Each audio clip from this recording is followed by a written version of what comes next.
মুর্শিদাবাদ জেলার রেশম শিল্প গোটা ভারত খ্যাত, আর রেশম সাম্রাজ্যের স্বর্ণ মুকুট অধিকার করেছে পশ্চিমবঙ্গ। নানা প্রতিকূলতা কাটিয়ে নতুন করে আশার আলো দেখছে এই রেশম শিল্প। উন্নত প্রযুক্তি ও বৈজ্ঞানিক পদ্ধতিতে রেশমের উৎপাদন বাড়ছে প্রচুর। এবার সরকারি সহযোগিতা মিললে পিছিয়ে পড়া রেশম শিল্প আবার ঘুরে দাঁড়াবে বলেই আশাবাদী সকলে। মানসিক স্বাস্থ্যের জন্য সবার আগে যে নামটি মনে ভেসে ওঠে, সুস্থ মনের ঠিকানা মনোবীক্ষণ। যোগাযোগ নাম্বার 7477799513।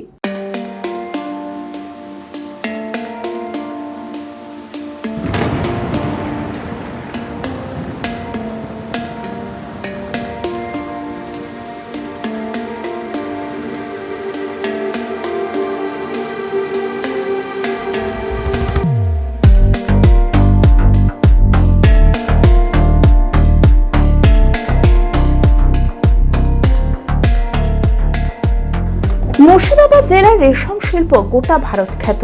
রেশম সুতো দিয়ে শিল্পীদের হাতে তৈরি তসর, গরদ, কোরিয়াল শাড়ি তৈরির জন্য তাদের নাম সারা ভারতবর্ষে ছড়িয়েছে। সেরিকালচার দপ্তরের প্রাক্তন ডেপুটি ডাইরেক্টর মুরারি মোহন ব্যানার্জি জানান, রেশম সাম্রাজ্যের স্বর্ণ মুকুট অধিকার করেছে পশ্চিমবঙ্গ। সারা বিশ্বে একমাত্র পশ্চিমবঙ্গেই 4 রকমের রেশম পাওয়া যায়: মালবেরি, তসর, এন্ডি ও মুগা। তাই রেশম চাষে বৈজ্ঞানিক ও প্রযুক্তিগত প্রশিক্ষণ অত্যন্ত প্রয়োজন। মুর্শিদাবাদের খড়গ্রাম, নবগ্রাম, জঙ্গিপুর, সাগরপাড়া, রানীনগরে খুব ভালো রেশম চাষ হচ্ছে, ফলনও হচ্ছে খুব ভালো।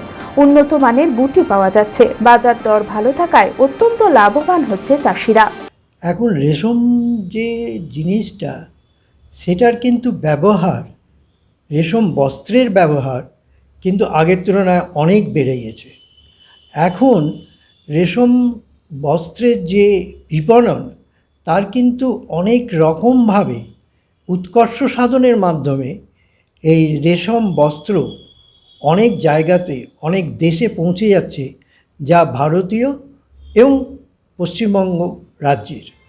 পশ্চিমবঙ্গ এমন একটি রাজ্য যেটা বিশ্বের রেশম সাম্রাজ্যের মধ্যে সবথেকে শীর্ষস্থানীয় স্বর্ণ মুকুট যদি কারোর মাথায় থাকে, সেটা হচ্ছে পশ্চিমবঙ্গ। মুর্শিদাবাদের কোরিয়াল গরদকে জিআই ট্যাগ দেওয়া হয়েছে। এই কোরিয়াল গরদকে সারা বিশ্বে ছড়িয়ে দিতে হবে। নতুন প্রজন্মকে রেশম বস্ত্র বিক্রয়ে আগ্রহী করতে হবে। বহরমপুর টেক্সটাইল কলেজে সিল্কের ওপর যদি কোনো কোর্স করানো যায়, তাহলে নতুন প্রজন্ম আকৃষ্ট হবে এবং রাজ্য সরকার ব্যাপক সফলতা পাবে বলে জানান তিনি। বা গুটি পোকা বিক্রি করতে গিয়ে, বা গুটি পোকার যেটা দুটো জায়গা আছে, একটা হচ্ছে যারা গুটি পোকা পালন করেন তাদেরকে বলা হয় বসনি, আর ওই গুটি পোকা থেকে যারা সুতো কাটে তাদের বলা হয় কাটনি। এবার এই কাটনির যে সুতো যেটা করছে, এখন পশ্চিমবঙ্গ সরকার কিন্তু অনেক জায়গায় ছোট ছোট রিলিং ইউনিট স্থাপন করেছে। মালদাতে করেছে, মুর্শিদাবাদে করেছে, আরও ছোট অন্য জায়গাতে গ্রামে করার একটা ইচ্ছে আছে। তো এইখানে যে সুতো হচ্ছে সেটা কিন্তু খুব ভালো, কিন্তু যেটা প্রশ্ন হচ্ছে যে এই সুতো কেটে তারপরে তার ভিতরে উইভিং করে শাড়ি তৈরি করে সেই শাড়ি বিক্রি করতে এর কিন্তু 4টে ধাপ আছে। এই 4টে ধাপের মধ্যে নতুন প্রজন্মর কিন্তু তাহলে প্রবেশ বা কোন জায়গায় এদিকে আনা যায় নতুন প্রজন্মকে সবথেকে ভালো যে জায়গাটা হচ্ছে, সেটা হচ্ছে রেশম বস্ত্র বিক্রয় স্থান। যে রেশম বস্ত্র বিক্রয় প্রতিষ্ঠান এই নতুন প্রজন্মের ছেলেমেয়েরা যদি করতে পারে, তাহলে একদিকে যেমন রেশম বস্ত্র বিক্রয়টা অনেক বেড়ে যাবে আমাদের পশ্চিমবঙ্গে এবং আস্তে আস্তে এক্সপোর্টে। কারণ রাজ্য সরকার এবছর একটা খুব সুন্দর জিনিস করছে, সেটা হচ্ছে মুর্শিদাবাদে উৎপন্ন কোরিয়াল গরদকে জিআই ট্যাগ দেওয়া হয়েছে এবং কেন্দ্র সরকার, রাজ্য সরকারের সৌজন্যে এটা করা গিয়েছে। এই গনকর মির্জাপুর জায়গাতে কোরিয়াল যে গরদ হচ্ছে, এই কোরিয়াল গরদকে কিন্তু বিশ্বের সব জায়গাতে ছড়িয়ে দিতে হবে। তার জন্যে প্রচেষ্টা হচ্ছে যে এদেরকে, নতুন প্রজন্মের কিছু ছেলে মেয়েকে সেখানে নিয়ে গিয়ে তাদেরকে দেখানো।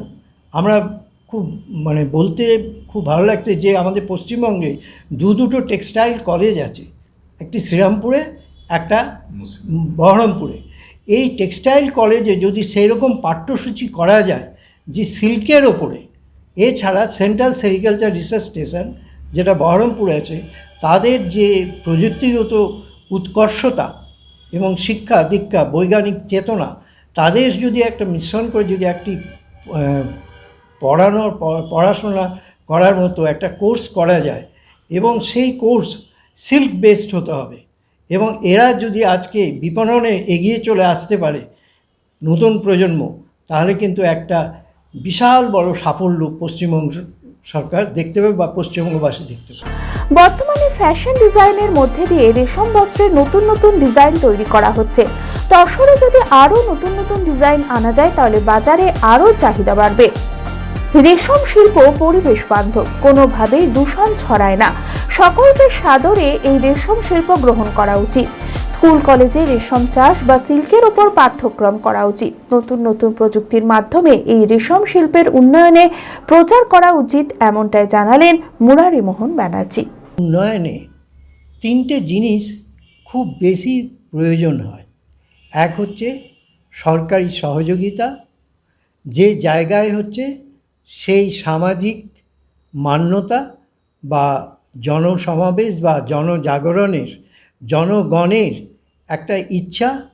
আর 2 নম্বর হচ্ছে যেটা এর ভেতরে যে বিজ্ঞান চেতনা আছে বা বৈজ্ঞানিক যে বিশেষ ব্যাপারগুলো আছে, সেইগুলোর আরও বেশি লোককে কী করে আকৃষ্ট করা যায় সেই জিনিসটারও দিকটা চিন্তা করতে হয়। তো যদি আমার ভেতরে সেই শিক্ষা জ্ঞান এবং কিভাবে রেশম পোকা পালন করা যায় তার বিষয়ে যদি প্রযুক্তিগত ট্রেনিং বা শিক্ষা থাকে, তাহলে কিন্তু আমি অবশ্যই এখানে এই রেশম পোকা পালনের, পলু পালনের, গুটি পোকা তৈরির জন্যে আমি কিন্তু এগিয়ে আসতে পারি। পলু পালনের ব্যাপারটা আরও বেশি ছড়ানো যেতে পারে, এবং সেটা করা যেতে পারে 3-4 ধরনের মাধ্যমে।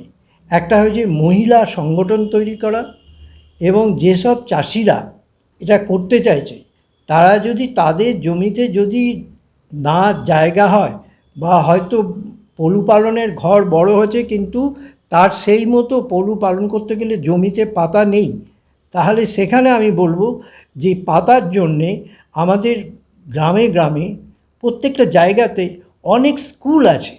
সেই স্কুলের চারিধারে যদি বাউন্ডারি আকারে ফেন্সিংয়ের মতো যদি এই মালবেরি গাছ লাগিয়ে দেওয়া যায়, তাহলে মালবেরি গাছের যে পাতা হবে সেই পাতা কিন্তু, যদি সেটা খুব হাইওয়ে বা রাস্তার ধারে না হয়, কারণ ওই পাতাতে যদি ধুলো পড়ে তাহলে তার দূষণের জন্য একটা পাতা সেই পোকা খাবে না, পোকা পাতা হবে না। কিন্তু ভেতরের দিকে অনেক কিছু জায়গা আছে যেখানে অনেক স্কুল আছে, অনেক আরও অন্য প্রতিষ্ঠান আছে, তারা যদি তাদের ফেন্সিংগুলো এই মালবেরি গাছ দিয়ে করেন, তাহলে একদিকে যেমন আরেকটা পাতার যোগান দেওয়ার আরেকটা পথ রাস্তা, একটা প্রভিশন থেকে গেল, তেমনি এই পাতা আশেপাশে চাষিরাও কিন্তু পেয়ে তারা কিন্তু গুটি পোকা পালন করতে পারে। আমি আমার ফেভারিট, আমার মতো আর কেউ। চঞ্চলতা তার কথায় কথায় জীবনে মিশে রঙ ভরায়, চুপি সারে মনে সে সাদে সবাইকে পাগল করে, পাগল করে। আমারই মতো আমার নিচের পতাকা। पताका चा गजब का शाद,